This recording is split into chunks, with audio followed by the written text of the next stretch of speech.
The 12 Voices of Christmas. Voices from the past whose relevance today is as great as any time in history. Stories to remind us of God's greatest gift, the birth of His Son into a sinful world. Welcome to a special Christmas program produced by Back to the Bible, entitled The 12 Voices of Christmas. The stories you are about to hear are as familiar as they are timeless. From Gabriel, the voice of disclosure, to the wise men, the voices of adoration, we'll be reminded of what this holiday season is about and the significance of worshiping Christ the King. We'll hear why God came to earth and revealed Himself to man, and why the most lowly in Israel were the first to hear God's good news. Thank you for joining us, friends. Our wish is that the spirit of the season be renewed in your hearts as you listen to this dramatic presentation titled The 12 Voices of Christmas. Don't be afraid. That's how I usually start my conversations with humans. Are you all right?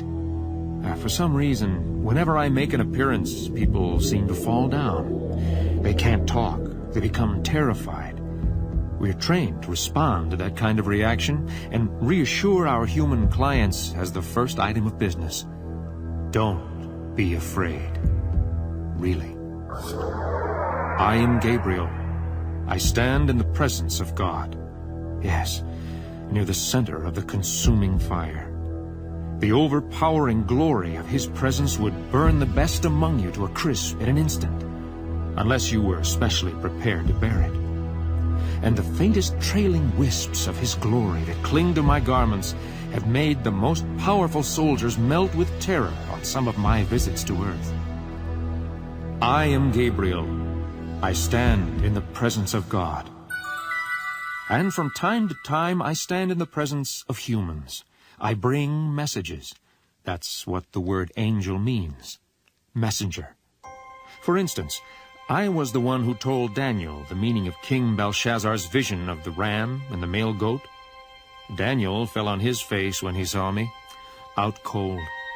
On another occasion, I explained to Daniel how to interpret the vision of the 70 weeks.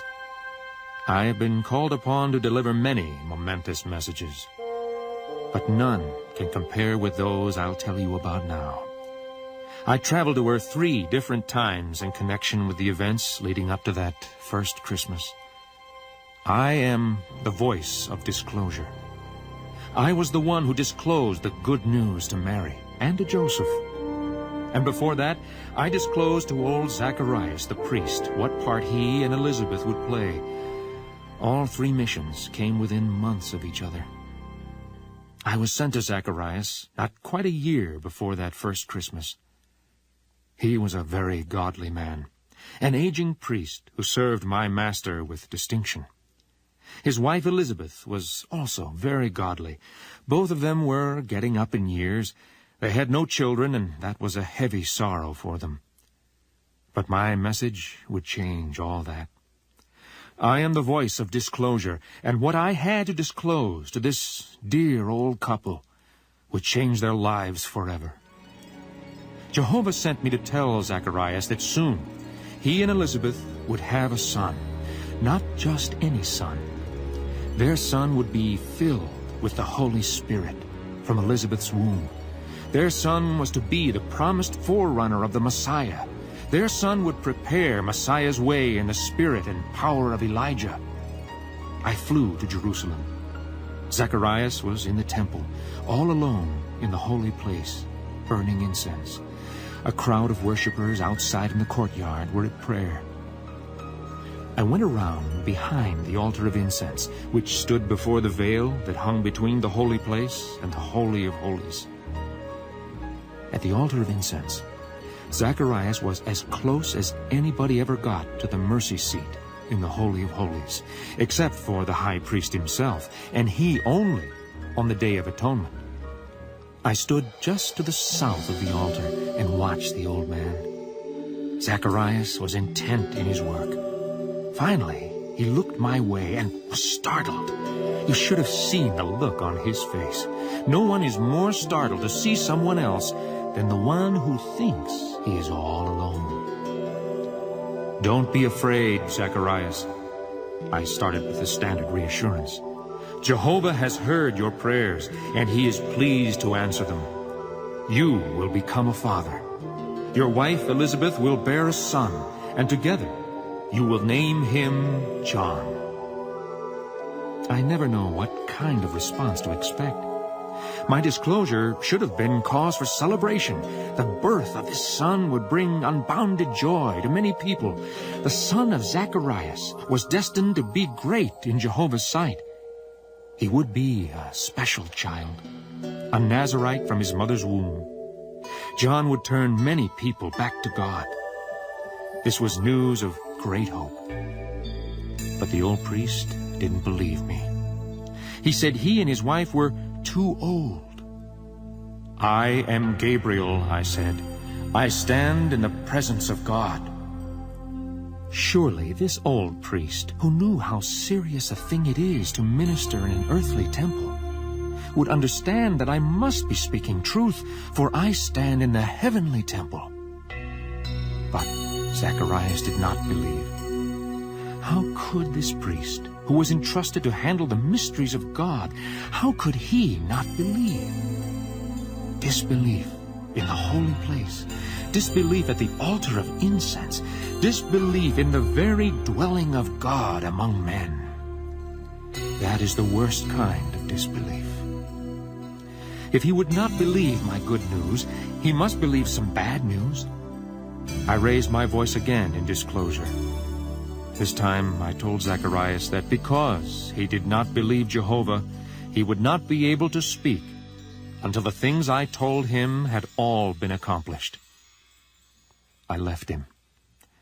What a sad irony that Zacharias the priest, who had received great good news, could not tell it to anyone because of his own doubt.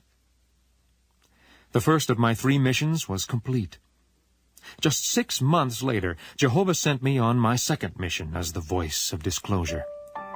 This time my destination wasn't the capital city or the gleaming temple, but the village of Nazareth, on the southern edge of Galilee. Nazareth, you ask? That sleepy little village so far removed from the centers of government and religion, that backwater town? Can anything good come out of Nazareth?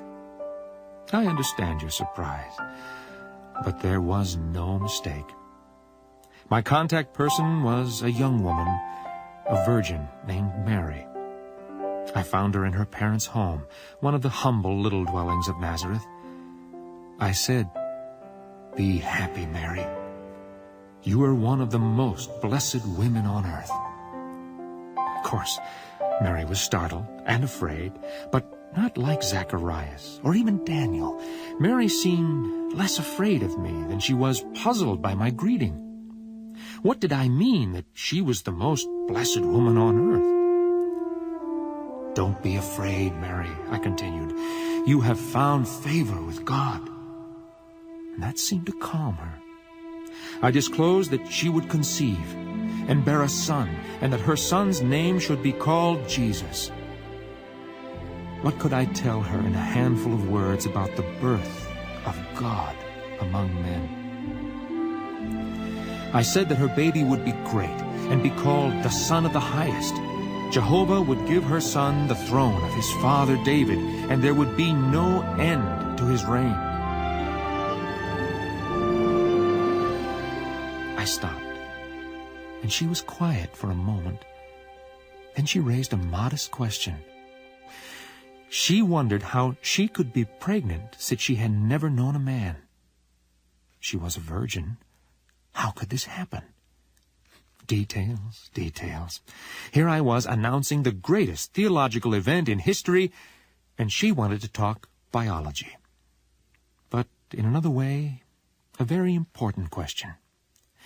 This theological event would mean nothing if not tied to the blood and water, life and death issues of physical human existence. How do you explain a miracle? I did my best.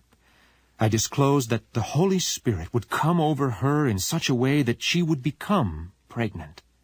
Therefore, the one born from her would be both God and man. I reminded her that her aged cousin Elizabeth was already in the 6th month of her pregnancy. Wasn't that a miracle, too? Nothing is impossible with God. Mary smiled, a good smile, maybe thinking of Elizabeth, 6 months pregnant. And Mary believed God. Behold the handmaiden of the Lord. She calmly and graciously accepted the will of God for her. My second mission accomplished. I had just one more disclosure to make. Some months passed. Mary had gone to visit Elizabeth in the hill country for a few months, and when she returned to Nazareth, it was obvious to all that she was pregnant. Small-town gossip soon filled Nazareth. Joseph was Mary's fiancé, and he was the subject of much unjust speculation. He had painful questions of his own. My mission was to let Joseph know that it was both legitimate and acceptable for him to proceed with his marriage plans.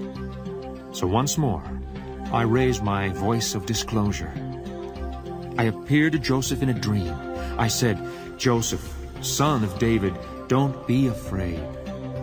Your beloved Mary is pregnant, but she has not been unfaithful to you. What has been conceived in her is from the Holy Spirit of God. She will bear a son.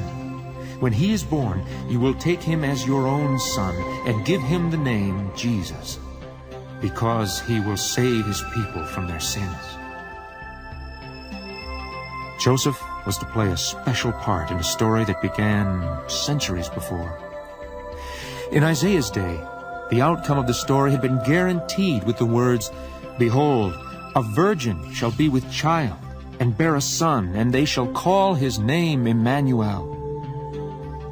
For Joseph, he would have to endure temporary local gossip in Nazareth, but that would never compare to the lasting joy of playing the role he was given in the salvation story of the world. My third mission was complete. The 12 voices of Christmas. I was the first to speak. It was my voice that disclosed Christmas was coming. 3 momentous messages from heaven. Not causes for fear, but reasons for hope. So prepare the way. A son is born to the throne of David, and he will save his people from their sins.